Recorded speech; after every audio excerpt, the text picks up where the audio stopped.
साथ दादा। ए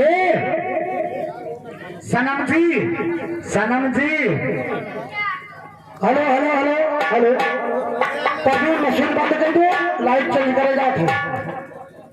प्यार कर रहे हैं इनके बाहों में जाए, इशारों में क्या रखा है, लगाओ।